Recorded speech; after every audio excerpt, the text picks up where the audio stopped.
முருகா போற்றி. ஓம் சரவண பவ. என் அன்பு குழந்தையே, பல மடங்கு மகிழ்ச்சியுடன் உன் முருகன் நான் வந்திருக்கின்றேன். என்னை விரும்பும் உனக்கு அள்ளி அள்ளி தரப்போகின்றேன். நீ கேட்டதை விட பல மடங்கு தரப்போகிறேன். என்னை வரவேற்க தயாராக இரு, காத்திரு. சீக்கிரம் நான் வருவேன். நீ கேட்டதை அள்ளி தரப்போகிறேன் இந்த முருகன். சந்தோஷமாக அதை நீ பெற்றுக்கொள். உன்னுடைய வாழ்க்கையானது மகிழ்ச்சியாகவும் மனதில் அமைதியும் நினைத்தவைகள் யாவும் நிறைவேறவும் சுபிட்சமாகவும் எப்பொழுதும் என்னுடைய நாமத்தை நீ பதிவிட்டு கொண்டே இரு. அனைவருடைய கூட்டு பிரார்த்தனைக்கு மிகச் சிறந்த பலனுண்டு. என் அருள் உனக்கு கிடைக்க ஐஸ்வர்யம் நிலைத்திட என் பெயரை சொல்லி மனதார கூப்பிடு. மனதார வேண்டும். எப்பொழுதும் என்னுடைய நாமம் உன் நாவில் இருக்கட்டும். மனதார ஒரே ஒரு முறை என்னை கூப்பிட்டாலும் போதும். நீ நினைப்பதும் வேண்டுவதும் நிச்சயம் நடக்கும். நீ எந்த அளவிற்கு கஷ்டங்களை பொறுத்து கொண்டு உன் கர்ம வினையை ஒவ்வொன்றாக கழித்து வந்தாயோ அந்த அளவிற்கு இன்பங்களும் உனக்கு அடுத்தடுத்து நிச்சயம் கிடைக்கும். நேர்மறை எண்ணங்கள் உனக்குள் இருந்து உன்னை வழி நடத்தும். நீ வாழ்வை சரியாக புரிந்து கொண்டு வாழ்ந்து கொண்டு வருகின்றாய். அந்த புரிதல் உன்னுடைய துன்பத்தை குறைத்து இன்பத்தை பல மடங்கு பெருக்கி ஒரு நிம்மதியான காலகட்டத்தை உனக்கு தரப்போகிறது. நீ எனக்கு மிகவுமே பிரியமான குழந்தை. அதனால்தான் நான் உனக்குள் இருந்து தொடர்ந்து வழிகாட்டி வருகின்றேன். மேலும் பல நாள் வழியையும் காட்டுகின்றேன். என் வாழ்வில் நான் நினைத்தது நடக்காதா என்று என்னிடம் பல முறை கேட்டுக்கொண்டிருந்தாய் அல்லவா? உன்னுடைய வாழ்வை நான் உயர்த்தி காமிக்கப் போகின்றேன். உன் வாழ்வை உயர்த்தி காமிப்பது என்னுடைய கடமை. நான் இருக்கின்றேன். இன்று எந்த அளவிற்கு நீ கஷ்டத்தை அனுபவிக்கின்றாயோ அதைவிட பல மடங்கு மகிழ்ச்சியை நீ அனுபவிக்கப் போகின்றாய். கவலைப்படாமல் இரு. பல மடங்கு மகிழ்ச்சியை அனுபவிக்கப் போகின்றாய் என்பதையும் நீ மறந்து விடாதே. எதிர்காலத்தில் உனக்காகவே மகிழ்ச்சி காத்து கொண்டிருக்கிறது. நீ என்னிடம் வைத்த பிரார்த்தனைகள் ஒவ்வொன்றாக இனி நிறைவேறப் போகிறது. உன்னுடைய பிரார்த்தனைகள் எல்லாமே நிச்சயம் நடக்கும். உன் வேண்டுதல் நிச்சயம் பலிக்கும். நம்பிக்கையோடு காத்திரு. உனக்காகத்தான் உன்னுடைய அப்பா நான் இருக்கின்றேனே. அறியாமையின் காரணமாக நமக்கு எது நன்மையை தரும் என்று கூட நமக்கு தெரியாது. அதனால் எது நமக்கு துன்பத்தை தருமோ அதை நல்லது என்று நினைத்து அதை அழிக்குமாறு இறைவனின் பிரார்த்தனையிடம் கூட செய்கிறோம். நமக்கு அது நன்மை தருமா அல்லது நமக்கு தீமையா என்பது நமக்கு தெரியாதல்லவா? நம்முடைய ஒரே கண்ணோட்டம் அது நமக்கு வேண்டும், அவ்வளவுதான். ஆனால் எனக்கு தெரியும், நீ வேண்டுவது கேட்பது எல்லாம் உனக்கு நன்மை அளிக்கக்கூடியதாக இருந்தால் மட்டுமே நான் அதை உனக்கு தருவேன். அதில் ஏதேனும் ஒரு தீங்கு இருந்தால் கூட அந்த தீங்கு உனக்கு பெரிய காயத்தை ஏற்படுத்தும். அதனால்தான் நான் அதை உனக்கு தராமல் தள்ளிக்கொண்டே போவேன். இதை நீ புரிந்து கொள். நமக்கு எது நடக்கிறதோ அது நன்மையாக நடக்க வேண்டும் என்று நினைத்து அப்பாவிடம் பிரார்த்தனை செய். அது போதும். எல்லாவற்றையுமே நீயே பார்த்து கொள்ளுங்கள் அப்பா என்று என்னிடம் விட்டுவிடு. நான் உனக்கு எல்லாவற்றையுமே செய்கிறேன். எந்த நொடியும் வருவேன். எப்போது வேண்டுமானாலும் வருவேன். என்னை வரவேற்க காத்திருப்பாயா?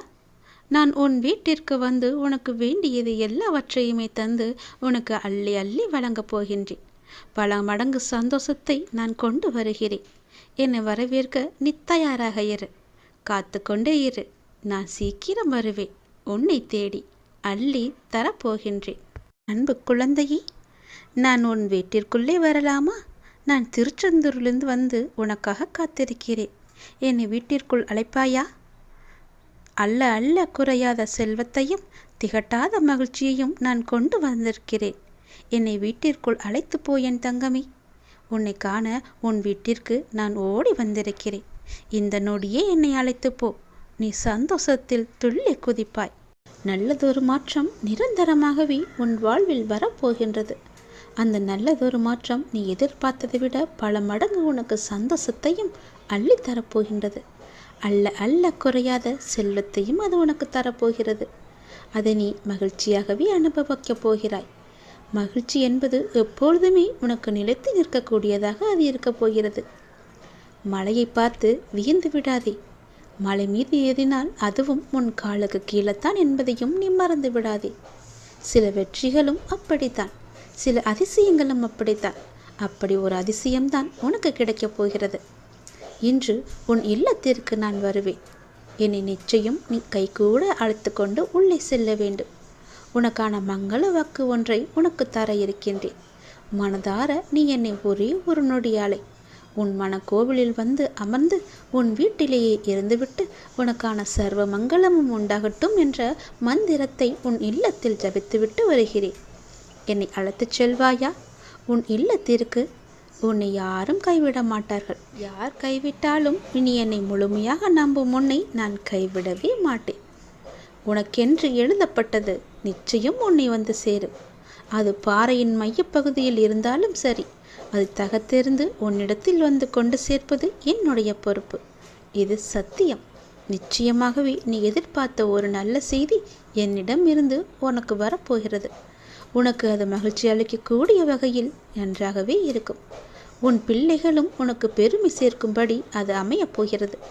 உன் இல்லத்தில் எல்லோரும் உன்னிடம் அன்பு செலுத்துவார்கள். நீ தனியாக இருக்கின்றேன் என்ற உன் கவலை எல்லாமே தீரப்போகின்றது. உன்னை எல்லாரும் கைவிட்டு விட்டார்கள், நான் அனாதை போல இருக்கின்றேன் என்று என்னிடம் எத்தனை முறை கண்ணீர் வடித்திருக்கின்றாய். உன் வாழ்வில் நடப்பது எல்லாம் என்னிடம் சொல்லி அழுகின்றாய். நீ என்னிடம் ஒரு முக்கியமான திருப்பம் நிகழ வேண்டும் என்று காத்து கொண்டிருக்கின்றாய் அல்லவா? அதுபோலவே உன்னுடைய வாழ்க்கையில் ஒரு நல்ல திருப்பத்தை நான் கொண்டு வந்து விட்டேன். விரைவாகவே அது உன் கையில் கிடைக்கும். இன்று நான் வரப்போகின்றேன் அல்லவா? அதற்கு பிறகுதான் உன்னுடைய வாழ்க்கையே மிக சிறப்பாக மாறப்போகிறது. எதை பற்றியும் நீ பயப்படாதே.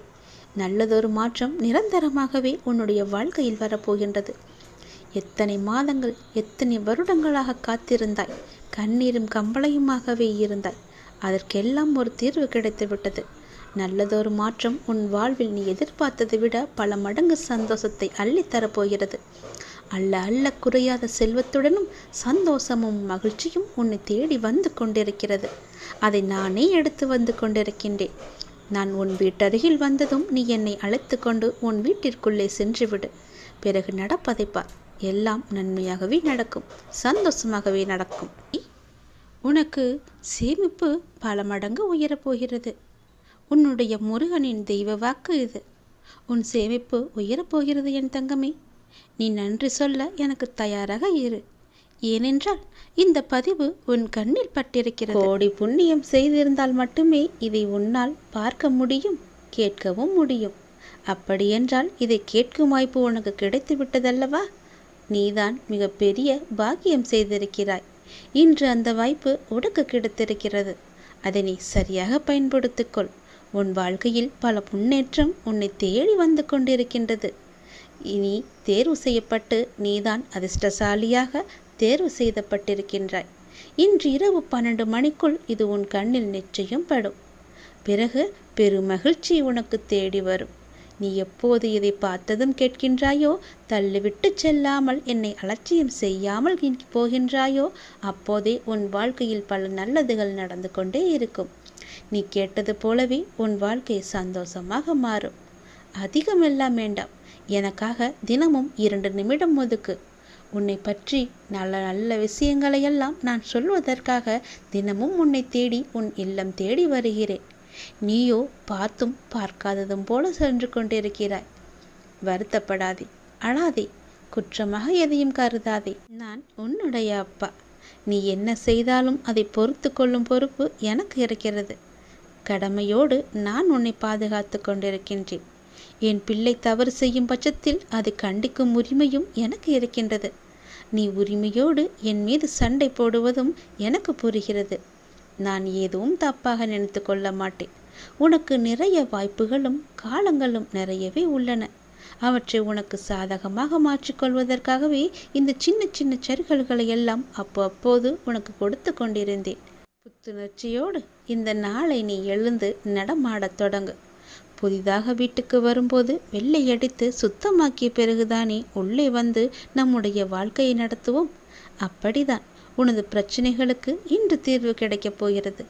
தீர்வு காண நான் சொல்வது போலவும் செயல்படுவது போலவும் உன்னை நீ மாற்றிக்கொள். உன்னை நான் சுத்தமாக்குகின்றேன். நீ கர்மவினை என்ற குப்பைகளாலும் மாயை என்கின்ற அழுக்குகளாலும் முற்றிலுமே மாசுபட்டு இருக்கின்றாய். உலக பந்தம் என்ற கட்டில் சிக்கிக்கொண்டு கஷ்டம் நஷ்டம் பிரச்சனை என்று பேதலித்து வருகின்றாய். அவற்றை நான் மெதுவாக சுத்தம் செய்யும் போது உனக்கு சோதனை அதிகமாவது போல தெரிகிறது. சோதனை காலம் வரும்போது நீ பயப்படாதே, கலங்காதே. நான் உன் தந்தை, உன் கூடவே இருப்பேன். தந்தை பிள்ளைகளை கண்டித்து நடத்துவதைப் போல நானும் நான் நேசிக்கின்றவர்களை கடிந்து கொண்டு நடத்துகிறேன். இதை புரிந்து கொண்டு நடக்கும்போது நான் உன்னை பொறுப்பெடுத்துக் கொள்வேன். எதற்கும் நீ பயப்படாமலிரு. நான் உன்னை விட்டு விலகவும் மாட்டேன், கைவிடவும் மாட்டேன். உன் பாதைகளை நிச்சயம் செம்மைப்படுத்துவேன். உலகின் எந்த மூலைக்கு வேண்டுமானாலும் செல். கிட்டவோ எட்டவோ 7 கடல் தாண்டியோ நீ செல்.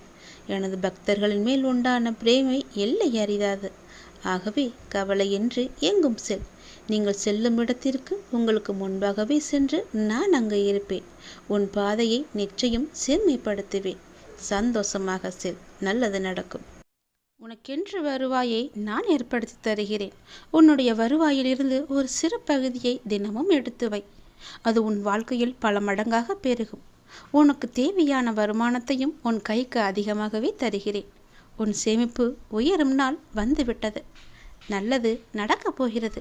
இந்த தெய்வ வாக்கு, இந்த முருகனின் தெய்வ வாக்கு உனக்கு பலிக்கப் போகிறது என் தங்கமே. இதை 2 நிமிடம் மட்டும் நீ கேள். 2 நிமிடம் இதை கேட்டால் போதும். இன்று இரவுக்குள் 2 நல்ல செய்திகளை உன்னை தேடி நான் வர வைப்பேன். அதை நீ அறிந்து கொள். அதை நீ உணர்ந்து கொண்டால் மட்டுமே அதற்கான நல்ல பலனை உன்னால் பெற முடியும். என்னுடைய பக்தர்களுக்கு தீங்கு நேரிட நான் அனுமதிக்க மாட்டேன். என் பக்தர்களை நானே கவனித்து கொள்ள வேண்டும் என்ற ஆசை எனக்கு முழுவதுமாக இருக்கிறது. ஒரு பக்தன் விழும் நிலையில் இருந்தால் நான் 4 கரங்களை அந்த தருணத்தில் நீட்டி அவனை காத்து மேலே தூக்கி விடுவேன். அவனை விழவிடவே நான் மாட்டேன். அவனுக்கு தீங்கு நேரிட நான் அனுமதிக்க மாட்டேன். பழி சொல்ல தெரிந்த யாரும் உனக்கு வழி சொல்ல போவதில்லை. உன் வாழ்க்கை உன் கையில். அதை நீ புரிந்து கொள்.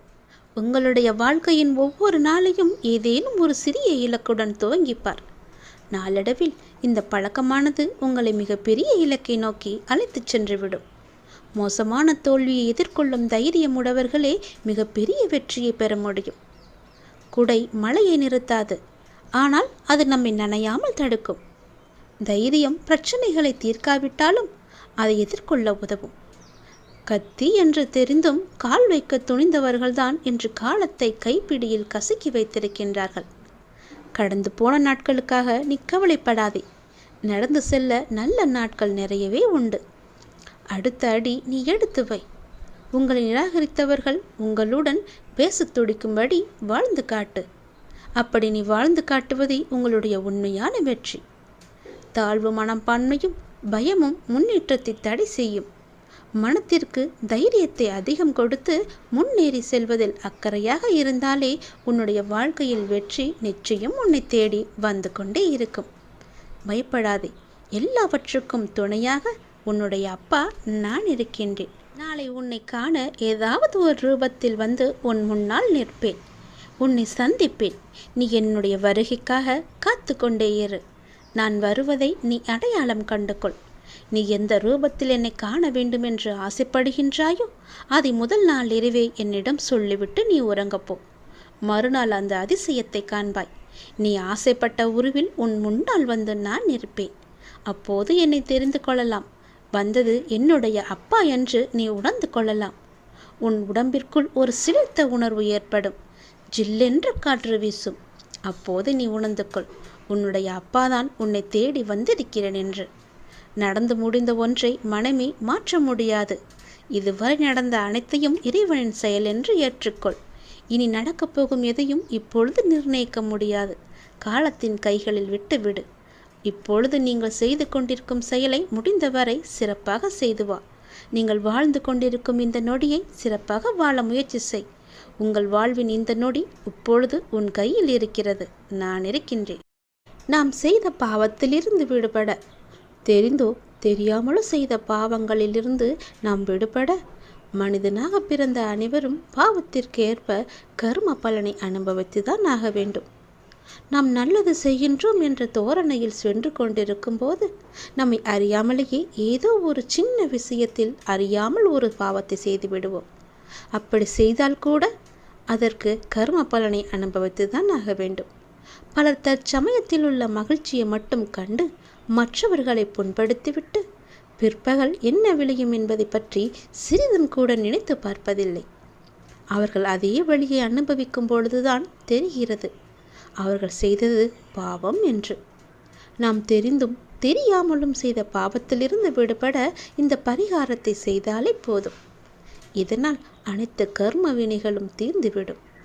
உங்கள் வாழ்க்கையே புரட்டும் அற்புதமான பல விஷயங்களை அடுத்தடுத்து நீங்கள் காணலாம். அப்படி என்ன பரிகாரம்? தினந்தோறும் பூஜை அறையில் விளக்கு ஏற்ற வேண்டும். தினமும் விளக்கு ஏற்ற முடியவில்லை என்றாலும் வாரத்திற்கு ஒரு முறை என வெள்ளிக்கிழமை அன்றாவது விளக்கு ஏற்றி இறைவனை நீங்கள் வழிபட வேண்டும். வெள்ளிக்கிழமை அன்று தீபம் ஏற்றி வழிபடும் பொழுது கடவுளுக்கு நைவேத்தியமாக சிறு கட்டி வெல்லத்தை படைத்து வணங்க வேண்டும். பூஜை முடிந்தவுடன் படைத்த வெல்லத்தை நிலைவாசலில் கொண்டு வைக்க வேண்டும். அதை எறும்புகளுக்கு தானமாக கொடுக்க வேண்டும். பூஜை முடிந்து நிலைவாசலில் வைக்கும் வெல்லத்தை சிறு சிறு பூச்சிகள் மற்றும் எறும்புகள் சாப்பிடும் அல்லவா? அவ்வாறு சாப்பிடுவதால் நம்முடைய பாவங்கள் அனைத்துமே நீக்க பெற்று நாம் சந்தோஷமாக வாழலாம். நம் பாவங்கள் அனைத்தையும் அவைகள் ஏற்றுக்கொள்ளும் என்பதுதான் ஐதீகம். இவ்வாறாக எறும்புகளுக்கு தானம் அளித்து வருவதன் மூலம் நமது வாழ்க்கையில் சிறந்த மாற்றங்களை நம்மால் காண முடியும். இந்த பரிகாரத்தை எல்லோருமே செய்யலாம். தொடர்ந்தும் செய்து வா. இந்த பரிகாரத்தை தொடர்ந்து நீ செய்து வர அறிந்தோ அறியாமலோ செய்த பாவங்களிலிருந்து உடனடி நிவாரணம் கிடைக்கும் உனக்கு. இதை ஏன் நான் இந்த நேரத்தில் உன்னிடம் சொல்ல வருகிறேன் என்று யோசித்து பார்த்தாயா? நேற்று உன்னையே அறியாமல் ஒரு சிறு விஷயத்தை நீ செய்தாய். அது உனக்கு ஞாபகம் இருக்கிறதா இல்லையா என்பது கூட எனக்கு தெரியவில்லை. நீ செய்த ஒரு சிறு விஷயம் உன்னுடைய பாவ கணக்கில் சேர்ந்து விட்டது. பயப்படாதே, கலங்காதே. உன் அப்பா நான் இருக்கின்றேனே. அதற்கான நிவாரணத்தை கொடுக்கத்தான் நான் இப்போது உன்னை தேடி வந்திருக்கிறேன். இரவு என்று பாராமல் உன்னை நோக்கி வந்ததன் காரணம் நீ செய்த பாவத்தை உடனடியாக போக்க வேண்டும் என்பதற்காகவே. நான் சொல்வது போலவே செய்துவிடு. தினமும் முடிந்தால் உன் வீட்டில் நீ விளக்கு ஏற்று. தினமும் வெள்ளக்கட்டிகளை வை அல்லது சர்க்கரைகளை வை. அது எடுக்க எடுக்க அந்த எறும்புகள் எடுக்க எடுக்க உன்னுடைய கர்ம பலன்கள் பாவங்கள் எல்லாம் தொலைவதை காண்பாய். நீ அனுபவித்த துன்பங்கள் எல்லாமே முடிவுக்கு வரப்போகின்றது. எப்படி சரியாக போகிறது என்று மலைக்கும் விஷயங்கள் எல்லாம் ஒன்றும் இல்லை என்னும் அளவிற்கு மாயமாக மறைந்து போகப் போகின்றது. நீ கவலையை கொள்ளாதே. இந்த நிலை எல்லாம் கூடிய விரைவாகவே மாறப்போகின்றது. எப்படி வேண்டுமானாலும் வாழலாம் என்பது வாழ்க்கை கிடையாது. இப்படிதான் நீ வாழ வேண்டும் என்று வாழ்வதற்கு பெயர்தான் உன்னுடைய வாழ்க்கை. வாழ்வில் நீ வெற்றி பெற வேண்டுமானால் பயனில்லாதவற்றையெல்லாம் பேசி பொழுதை வீணாக்காதே. பயனுள்ளதை பேசு. மௌனமாக இருக்க நீ பழகிக்கொள். தேவையில்லாத விஷயங்களெல்லாம் உன்னை நீ நுழைத்து கொள்ளாதே. வாழ்வில் எவ்வளவு முன்னேற நினைக்கின்றமோ அந்த அளவிற்கு பல அர்த்தமற்ற பேச்சுக்களை நீ சகித்து கொண்டுதான் ஆக வேண்டும். வாழ்க்கையில் நீ மகிழ்ச்சியாக இருக்க என்ன செய்ய வேண்டும் என்று யோசிக்க வேண்டுமே தவிர அடுத்தவர்கள் என்ன செய்கிறார்கள் என்று நீ பார்க்கக்கூடாது. என் வார்த்தைகள் உனக்கு பிடிக்கும் என்று நம்புகிறேன். என் வார்த்தைகள் மீது உனக்கு நம்பிக்கை இருக்கும் என்று நம்புகிறேன். என் வார்த்தைகளை நீ செவி கொடுத்து கேட்பாய் என்று நம்புகிறேன். என்னுடைய வார்த்தைகளை நீ செயல்படுத்துவாய் என்று நம்புகிறேன். அந்த நம்பிக்கையில்தான் நான் உனக்கு அவ்வப்போது தினம் தினம் எல்லாவற்றையுமே சொல்லிக் கொண்டிருக்கின்றேன். என் வார்த்தைகள் மீது நீ நம்பிக்கை வைத்து செயல்பட்டு பார். கவலைப்படவே மாட்டாய். நான் இருக்கின்றேன் உன்னோடு. எங்கும் எப்போதுமே உன் அப்பா நான் இருக்கின்றேன். உனக்கான இலக்கு எது என்று நிர்ணயித்து விட்டேன். அந்த இலக்கை நோக்கி நீ பயணிக்க வேண்டிய தூரம் சற்று தூரமே. நீ அதை சென்று அடையப் போகின்றாய். உன் இலக்கு உன் கைக்கு கிடைக்கப் போகின்றது. நிமிடத்திற்கு நிமிடம் நின்று விடாமல் மாறிக்கொண்டே இருக்கும் எதையும் மனத்திற்குள் பிடித்து நீ வைக்க முற்பட வேண்டாம். இருக்கும் வரை மகிழ்ச்சியோடு இரு. இல்லை என்று ஆன பிறகு நிம்மதியோடு இரு. அது எனக்கு இல்லையே என்ற எண்ணத்தை நீ விட்டுவிடு. இன்று இல்லாவிட்டால் நாளை என்ற எண்ணத்தோடு நீ பழகிப்பார்.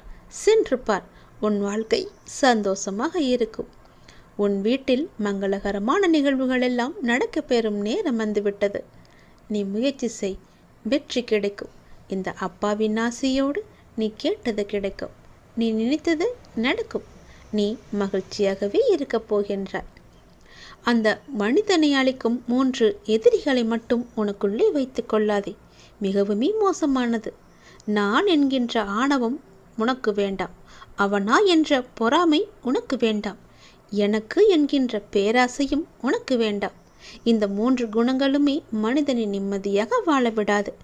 இது மட்டும் உன்னிடத்தில் இல்லை என்றால் நீ நிம்மதியாக சந்தோஷமாக வாழலாம்.